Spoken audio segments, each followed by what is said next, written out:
Pakistan cricket at its best. 1 minute down, next minute up.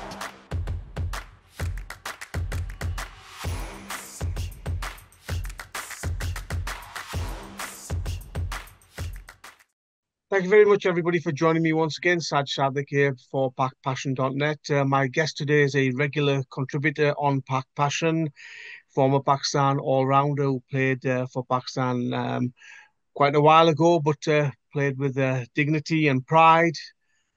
He's played cricket all over the world, including Australia, played county cricket, played in Scotland, and had a long, distinguished domestic career also in Pakistan. He has a stand named after him at the Rawalpindi Stadium, and he's worked for the Pakistan Cricket Board. And recently, he's qualified as an ECB Level 4 coach. And delighted to have once again Yasser Arafat. Yasser bhai, assalamu alaikum. Hope you're well. वालेकुम सलाम साजिद भाई, thank you very much, बहुत शुक्रिया, thank you. Yes, so let's start with Pakistan versus Zimbabwe. Whilst Pakistan won both series, लेकिन दो defeats भी थे against Zimbabwe, which will be sort of a mixed feelings वाला series, Yasser bhai. हाँ देखिए, इसमें ये थोड़ा सा इट वाज क्वाइट ऑब्वियस कि ये चीज़ होनी है। जब आप न्यू कॉम्बिनेशन और नए लड़कों को ट्राई करते हैं तो ये चीज़ थी। हम लोग जो है PCB as a cricket board ये डरता था पहले पास्ट में ये डिसीजन करते हुए कि अगर हम लोग अपने मेन प्लेयर्स को रेस्ट कराएंगे तो हम लोग हार जाएंगे। तो हारते तो फिर भी थे, मगर ये है कि अब आपके पास ये हो जाएगा कि बेंच स्ट्रेंथ जो है आपके पास, एक पूल ऑफ प्लेयर्स जो है वो बढ़ चुका है, जिसकी वजह से आपके पास देखें स्पिनर्स में आप देखें अरफात मिनास अभी खेले, सुफियान मुकीम खेले, कासिम अकरम भी ऑफ स्पिन कर लेते हैं। और आपके पास बहुत ऑप्शन, फास्ट बॉलर्स में भी अभी आपके पास ऑप्शंस आ गई हैं।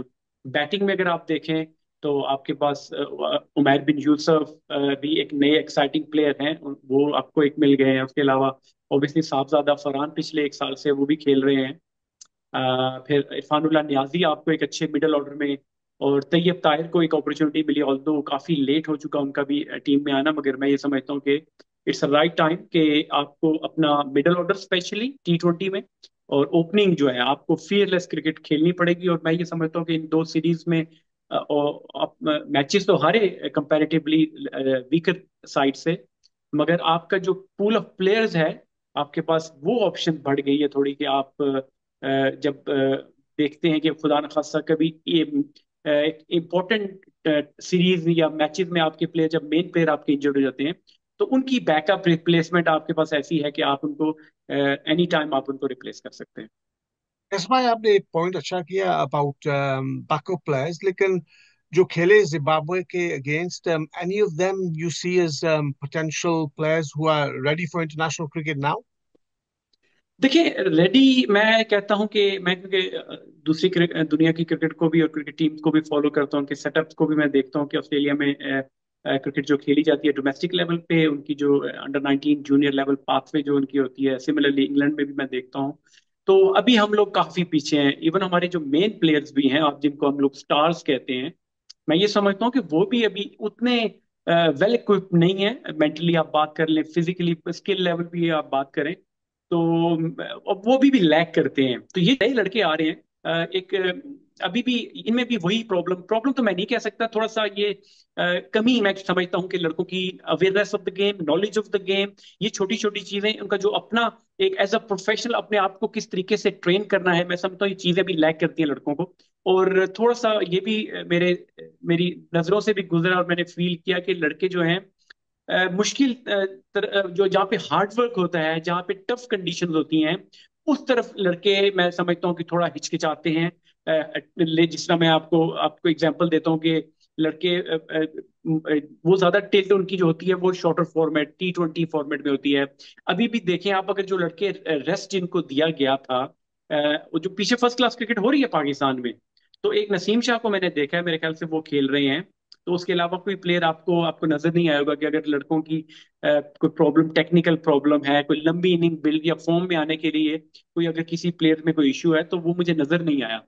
तो यही एक रीजन मैं ये समझता हूँ कि लोग जहाँ पे आसानी से उनको पैसा भी मिले, शोहरत भी मिले, फेम भी मिले, तो लड़के उस तरफ जा रहे हैं।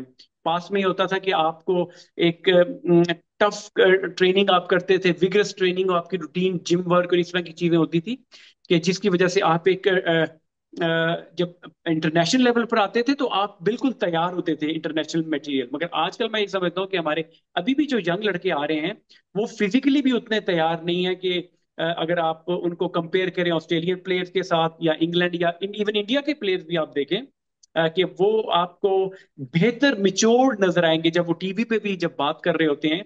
तो उनका जो क्रिकेटिंग सेंस है, मैं समझता हूँ कि उन प्लेयरों की हमारे प्लेयरों से काफी ज्यादा है।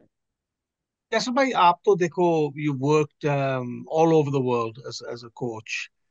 फिटनेस इश्यूज हमारे प्लेयर्स की जो है, what is the issue regarding fitness levels? देखो इंजरीज, और हमारे प्लेयर्स इतने लाइक मजबूत भी नहीं है, और ऑब्वियसली एज आई से फिटनेस लेवल्स भी नहीं है compare to other nations. Why is this Yasir भाई? डाइट या प्रेपरेशन?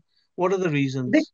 देखिए, काफी मुख्तलिफ चीजें हैं। इस प्लेयर की रिस्पॉन्सिबिलिटी क्रिकेट बोर्ड की रिस्पॉन्सिबिलिटी है। मैं देखें आपको यहाँ की जो एग्जांपल आपको भी दे रहा था कि यहाँ पे 10-11 साल के बच्चे की प्रोफाइलिंग बनाना शुरू कर देते हैं। फुटबॉल में तो उससे भी ज्यादा 6-7 साल के बच्चे की प्रोफाइलिंग बनती है। क्रिकेटर की होती है 9-10-11 साल में शुरू हो जाती है। तो वहां पे ये होता है कि आपको जो जो चीजें हमारे लड़कों को पाकिस्तान टीम में आके पता चलती हैं, यहाँ पर लड़कों को 10-11-12 साल के काउंटी एज ग्रुप में उनको बता दी जाती हैं कि आपने कितना वाटर इनटेक लेना है, कितना आपने स्लीप लेनी है, कितनी आपको स्लीप की जरूरत है आपको बॉडी की रिकवरी के लिए। तो ये मैं जो गेम अवेयरनेस की और अपने आप को knowing yourself as a professional player, तो ये चीजें बड़ी ही मैटर करती हैं। वेयर हमारे प्लेयरों का जो लाइफ स्टाइल है वो थोड़ा सा जो है वो प्रोफेशनल वे में नहीं जा रहा। वो एक दिन होता है वो सुपरस्टार होते हैं, वेरी नेक्स्ट डे वो बिल्कुल ऐसी परफॉर्मेंस शो कर देते हैं कि बंदा कहता है कि इससे इंटरनेशनल लेवल पे ऐसी परफॉर्मेंस नहीं होनी चाहिए थी। फिर उसके बाद क्रिकेट बोर्ड की रिस्पॉन्सिबिलिटी। हमारे बहुत सारे ऐसे प्लेयर हैं, सुफियान मुकीम, अब देखें आप तो हर बंदा तारीफ कर रहा है, वो परफॉर्म कर रहे हैं, अच्छा कर रहे हैं। मगर साल पीछे अगर आप चले जाएं तो मैं सिंध प्रीमियर लीग हो रही थी तो मैंने अपनी टीम में सुफियान को पिक किया था। मैं समझता था कि उसमें टैलेंट है तो वो मेरी टीम में हो, तो मैंने उसको पिक किया। और जब मैंने उसको कॉल की तो मैंने उससे पूछा आप कहाँ क्या कर रहे हो, तो उन्होंने कहा मैं अपने घर पर हूँ और मैं इंजर्ड हूँ। तो मैंने कहा कि आपका कोई रिहैब, कोई ट्रीटमेंट पाकिस्तान क्रिकेट बोर्ड में? तो उन्होंने बोला कि नहीं, मेरे से किसी का राब्ता नहीं है।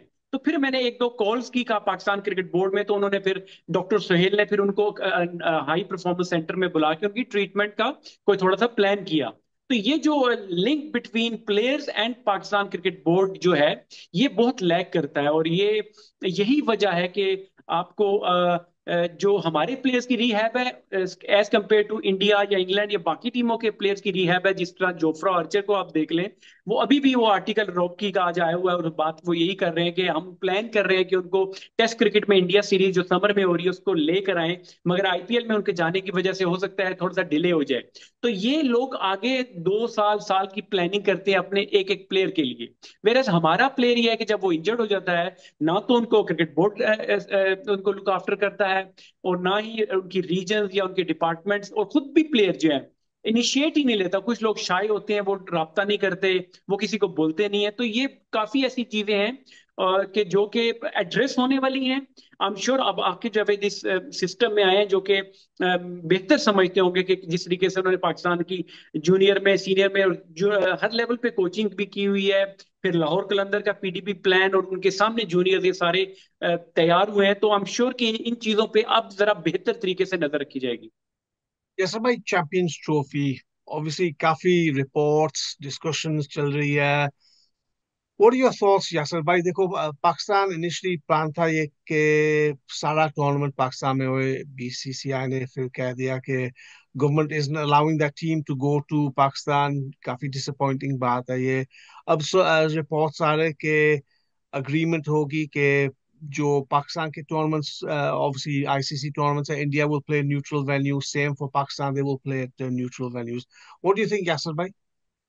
देखिए, इस पे इतनी डिस्कशन हो चुकी है। आप देखिए दिन में टीवी लगाएं, सोशल मीडिया, यूट्यूब चैनल पे इतनी, इवन ट्विटर पे और आगे पीछे जगहों पे इतनी डिस्कशन होती है कि अब तो दिल ही नहीं करता बात करने का, मगर आपने बुला लिया और बात कर रहे हैं। क्योंकि अब ये है कि ये हमारे अपने मुल्क का टूर्नामेंट है और इससे पाकिस्तान की बहुत सी ज्यादा फ्यूचर जो है पाकिस्तान क्रिकेट का, पाकिस्तान की इमेज का बहुत इंटरलिंक्ड है। तो हम सबकी यही दुआ है कि ये सबसे पहले तो ये पाकिस्तान में हो। आइडियली अगर ये इंडिया भी आ जाती तो बहुत अच्छी बात थी, मगर एक उन्होंने जो स्टांस पिछले 14-15 साल से इंडिया ने लिया हुआ है कि पाकिस्तान में आके नहीं खेलना, ठीक है, फेयर इनफ, ये उनका स्टांस है।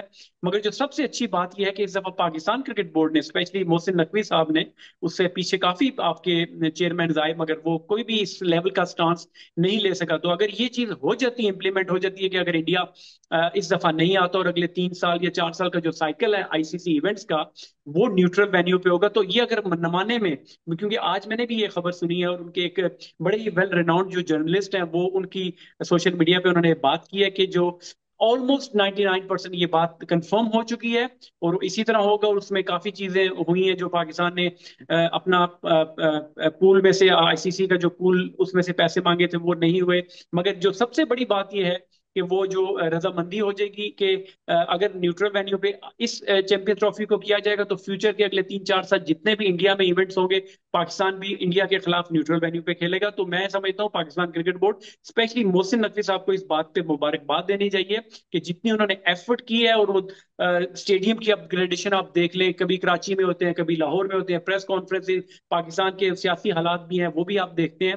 तो उसके बावजूद भी अगर आप ये चीज मनवाने में, इंडिया जैसी जो आजकल जो आप कहें कि दुनिया की क्रिकेट को रूल कर रहे हैं फाइनेंशियली भी और उसके अलावा भी क्रिकेट जिस तरीके से वो खेल भी रहे हैं, तो ऐसे क्रिकेट बोर्ड को, हमारा क्रिकेट बोर्ड अगर इस लेवल पे और इस जगह पर ले आया है कि हमने ये चीज मनवा ली है कि जो हम चाहते हैं, तो इसमें विन विन सिचुएशन है। और पाकिस्तान क्रिकेट बोर्ड, मोहसिन नकवी साहब को बहुत मुबारकबाद। जैसा भाई डेंजर ये है कि देखो करंट जो पीसीबी है regime, they have taken this stance, लेकिन नेक्स्ट जो PCB, who knows, who who knows. knows, वो कह दे कि they'll be on the first plane to Delhi or Kolkata or whatever. Yes, so this is the danger. देखिए ये cricket board या chairman साहब लग तो ऐसे ही रहा है कि काफी लंबे अरसे के लिए रहेंगे। और स्टेबिलिटी हम लोग जो बात करते हैं वो हमें चाहिए। देखिए कोई भी अच्छा बुरा बंदा हो, एटलीस्ट एक बंदा 3 साल 4 साल रहे, तो फिर आप उसको आंसर भी, क्वेश्चन भी कर सकते हो कि भाई आपने, आपको इतना टाइम मिला, आपने डिलीवर क्यों नहीं किया, आपने गलत डिसीजन लिए। अब कोई बंदा 6 महीने के लिए, साल के लिए आया, वो कहेगा यार मुझे तो टाइम भी नहीं मिला।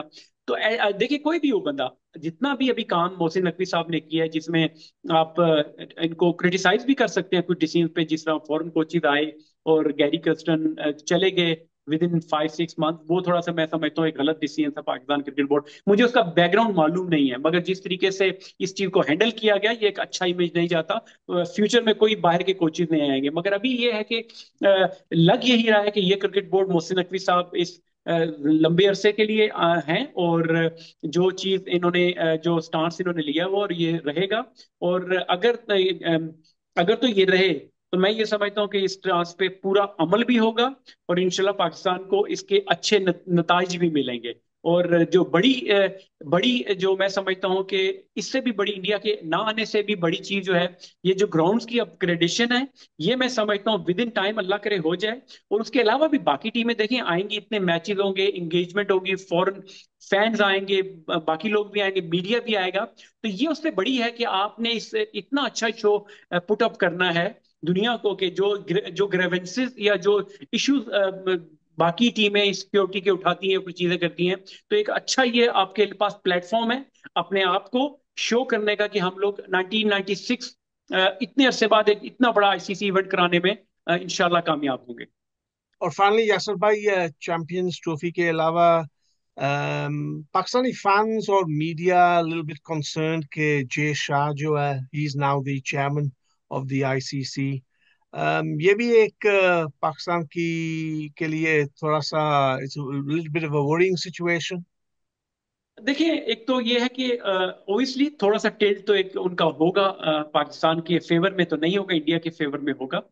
मगर मैं ये समझता हूँ कि एक ये बीसीसीआई को रन करना और आईसीसी को करना, जहाँ पे आपको इतने मुल्कों को साथ लेकर चलना, और उसने इतने लेवल पे जहाँ पे चीजें बड़ी माइन्यूटली स्क्रूटनाइज होती हैं और फिर आपको आंसरेबल होना पड़ता है, क्योंकि जितना बड़ा आपको जॉब मिलता है उतनी बड़ी रिस्पॉन्सिबिलिटी आप पर आती है। तो आप नहीं चाहते कि आपकी वजह से कोई ऐसा डिसीजन गलत हो कि जिससे उनकी अपनी नाम, उनका अपना जो रेपुटेशन या नाम है या उनके मुल्क का नाम खराब हो। तो मैं नहीं समझता इस तरह होगा। लोग जो बातें करते हैं कि जी पाकिस्तान, हमें देखिए मजलूम हमें नहीं बनना चाहिए हर चीज में कि हमारे साथ ज्यादती है, हमारे साथ हमारा काम यह है कि हम अपने आप को ठीक करें as a institution, as a cricket board, as a cricket team. हमें अपनी परफॉर्मेंसेज को बेहतर करना चाहिए। The way on the other side administration level पे जो मैंने गैरी कस्टर्ड की अभी बात की, तो उस चीज, इन चीजों को हमें बेहतर करना चाहिए कि जिस तरह इंडिया ने, देखिए इंडिया ने भी तो अपने आप को इस लेवल पर लेकर आया कि अब उनकी बात मानी जाती है। तो पाकिस्तान की अब ये रिस्पॉन्सिबिलिटी बनती है। देखिए जो कहते हैं ना कि जो चीजें आपके कंट्रोल में है आपको उन पे कंसंट्रेट, तो हमारे कंट्रोल में क्या है, हमने अपने ग्राउंड्स को अच्छे तरीके से करना है, हमारे फैंस को अच्छे तरीके से बिहेव करना है, हमारे मीडिया को पॉजिटिव जो है कवरेज करनी है, क्रिकेटर्स को अच्छा परफॉर्म करके दिखाना है। तो ये सब चीजें अगर हम करेंगे जो हमारे हाथ में है, तो इंशाल्लाह किसी की हिम्मत नहीं होगी कि वो हमारे साथ ज्यादती कर सके। यासर भाई बहुत बहुत शुक्रिया आपके टाइम का, thank you very much. Thank you.